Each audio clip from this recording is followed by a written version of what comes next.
Caião, vamos lá. Eu sou de Brumadinho, tenho 25 anos, sou católico. Nunca estive tão dentro da igreja como nos últimos 2 anos. Mas após te conhecer pelo podcast e entrar aqui nesse canal, a minha vida mudou. E assim também a minha visão sobre a igreja. Né? Sempre ajudei ativamente na festa da padroeira. É uma festa com mais de 200 anos, a qual tem um valor sentimental e familiar muito grande para a minha região. Né? Tem muita festa assim, tradicional de igreja católica no interior de Minas. Né? É claro. Brumadinho, claro que vai ter. E queima de fogos e outras coisas. Né? Eu, quando era criança, eu ia em todas. Com queimas de fogos, bandas de músicas, toque de sinos, tudo em homenagem a Maria, sabe, Caio? Eu queria contribuir, poder contribuir pelas pessoas, sabe, Caio? Mas contribuir com o evento, mas pelas pessoas, sabe? Mas transformar em algo para Cristo, dentro do Evangelho. Me dá um conselho, sabe? Eu tenho certeza que isso vai agradar a alguns. A pergunta dele é essa aqui, ó. É possível fazer o que eu quero? Colocar o Evangelho como centro de uma festa tradicional de 200 anos, cara? Claro, o Evangelho a gente não o põe fora da gente, o Evangelho é dentro da gente. Então, lê aí, por exemplo, Na Mente de Paulo, no livro, que ele podia pegar hoje, agora, ou se inscrever lá no WhatsApp para ganhar, gratuitamente, é óbvio, é redundância, mas às vezes a redundância é necessária para a pessoa internalizar. Lá, no livro A Mente de Paulo, tem um capítulo que fala sobre a opinião de Paulo sobre um despacho na esquina. A opinião de Paulo sobre um despacho na esquina. Primeiro aos Coríntios 8, 10, opinião de Paulo sobre um despacho na esquina. Então vá lá e leia que você vai entender. Aí no meu portal também, se você escrever um despacho na esquina, você vai encontrar algum texto, mas você vê isso depois. Deixa eu concluir aqui com você. Oi? Desculpa, cara, eu tossi. Deixa eu concluir com você dizendo o seguinte. Quando eu era jovem, eu na mesma hora iria dizer, não, pare com isso, o único testemunho a dar é esse. Se seu pai, sua mãe, seus irmãos não entenderem, diga que é por causa do Evangelho. No início eles não vão gostar, mas depois você vai ganhá-los. Nos primeiros 2 anos de fé eu diria uma coisa assim, até que eu vi a idiotice do que eu estava fazendo, vi que não havia amparo nenhum em Jesus, que foi anunciar que ele era o Cristo, Filho de Deus, lá no lugar mais pagão de Israel, na Cesareia Filipai, lá no extremo norte, cheio de altares do Deus Pan, de deuses variados. Naquele tempo tinha culto às figuras imperiais, aos deuses do panteão greco-romano, tinha tudo lá dentro do norte de Israel, e é lá nesse lugar que Jesus diz, Pedro diz, tu és o Cristo, Filho de Deus, e Jesus diz, bem-aventurado és tu, e o resto do texto vocês sabem, está em Mateus 16. Então, e não tem nada a ver com Paulo, por exemplo, que tratou disso, viveu no meio disso sem se importar com coisa alguma. Aí você diz, mas ele também não dava oferta, ele não ia lá ajudar, nada disso. Ele ajudou em coisas que ele não queria mais, por exemplo.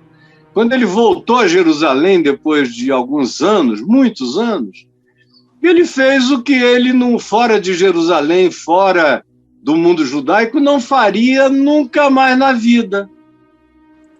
Mas para não perder a ligação, a conexão social, cultural, com a cidade, com o povo judeu, ele raspou a cabeça e tomou um voto. Se você perguntasse a ele sobre isso, ele iria dizer que era desnecessário. Mas que ele estava fazendo aquilo para diminuir o choque cultural. Porque para ele, raspar ou não raspar era bobagem, mas para os outros tinha um significado muito grande.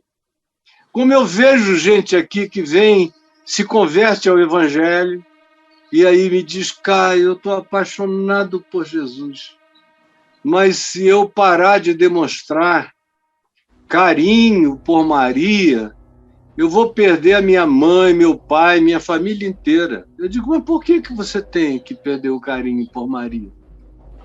Eu tenho o maior carinho por Maria. Carinho mesmo. Acho que ela foi um ser humano extraordinário. Não porque foi escolhida para ser a mãe de Jesus, o que não era mérito.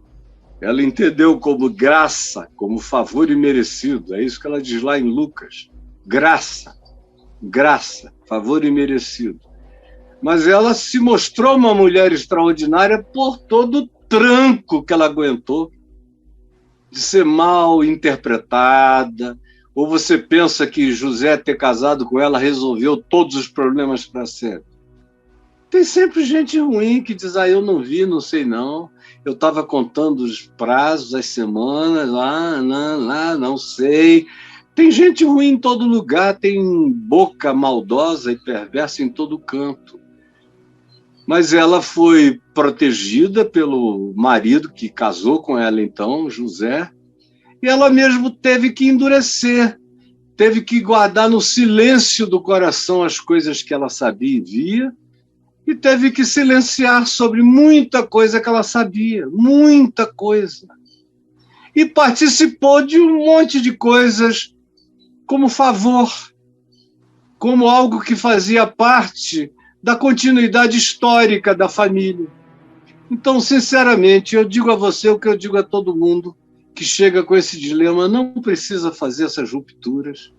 Vá lá, manifeste o seu carinho, como você manifesta por Martin Luther King, como você, se estivesse assistindo a uma celebração de São Patrick na Irlanda do Norte, você marcharia lá, todo de verde e tudo mais. São Patrick foi um evangelista da pesada, a maioria das pessoas não conhecem a história dele. Um grande evangelista, agora se tornou um personagem católico, porque ele era católico, e um profundo evangelista segundo o Evangelho de Jesus.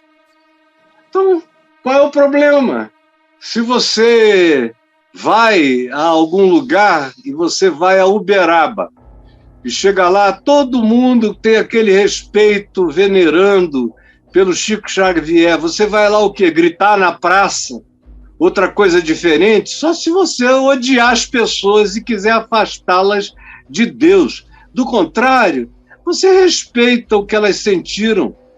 É muito mais emocional e afetivo e cultural do que qualquer outra coisa, na maioria das vezes. Como no teu caso aí em Brumadinho, é totalmente cultural. É a quermesse, é o bolo, é a tapioca, é o pé de moleque, enfim, é uma quantidade enorme de coisas. Quando eu era menino, a minha avó protestante me proibia de ir. Mas, olha, eu fugia, escapava aí com os meus 7, 8, 9 anos, ia para a quermesse longe. Também era cheio de menininha e garoto pra caramba. Sinceramente, eu ia para a quermesse. E quando ela ia reclamar com meu pai, que era católico, ex-católico, agnóstico agora, antes de se converter, eu dizia, pelo amor de Deus, você não sabe diferenciar uma festa cultural de um culto. Não vê que esse menino não tem ainda cabeça nem para pensar em culto, só em festa? Como você, esses anos todos, eu duvido que você tenha ido para essa festa, que já tem 200 anos aí, em Brumadinho, cheio de devoção. Ai, meu Deus, a Virgem, Mãe de Deus, Nossa Senhora, me ouve. Você nunca foi, você sempre foi como menino, como adolescente e como jovem. Você sempre foi, serviu, gostou de ver as pessoas felizes, abraçou os amigos, é uma hora de encontrar todo mundo. E o Evangelho não precisa que você seja mal-humorado, casmurro, persecutório, maligno, intransigente, para ter algum lugar, em algum espaço, em qualquer comunidade. Ao contrário, se ele tiver que ter um espaço para dentro de alguma coisa, é através do seu amor, da sua reverência, do seu respeito, do seu cuidado com as convicções dos outros, porque são convicções que, essas sim, são convicções de natureza estrutural, tem a ver com a cultura. E ninguém desaprende isso da noite para o dia. Tem até hoje gente que chega aqui cheia de evangelho no coração, ainda com essa angústia, dizendo, eu não falei ainda tudo que eu penso para minha mãe, porque ela não é capaz de suportar. E aí eu digo, então vá falando devagar. Eu vi meu pai, com toda boa intenção, depois que se tornou um cristão, tentar evangelizar a mãe dele, catolicíssima, e já de 80 e tantos anos, tentar evangelizá-la assim no osso. E eu vi o que aconteceu, ela era louca pelo meu pai. Mas a velhinha perdeu a paciência e o juízo. E amaldiçoou meu pai por ele estar fazendo aquilo contra as crenças herdadas. E bateu.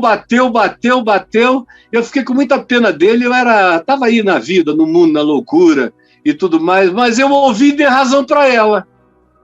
Falei, ele está dizendo a verdade, mas ela tem razão, porque ele não teve nenhuma sensibilidade. Os anos tiveram que passar para ele aprender a conviver com aquela diferença, e aí, naturalmente, devagar, ela foi crendo, até que disse, meu filho, eu creio e eu quero orar invocando Jesus como meu Senhor e Salvador. Nem precisaria, porque Jesus já era o Senhor e o Salvador dela, mas era para a satisfação psicológica e emocional dela. E serviu bastante para o meu pai também. Então, fique em paz, cara. Se você é de Jesus, continue me ouvindo, cresça no Evangelho, mas comece não fanático, já comece lúcido.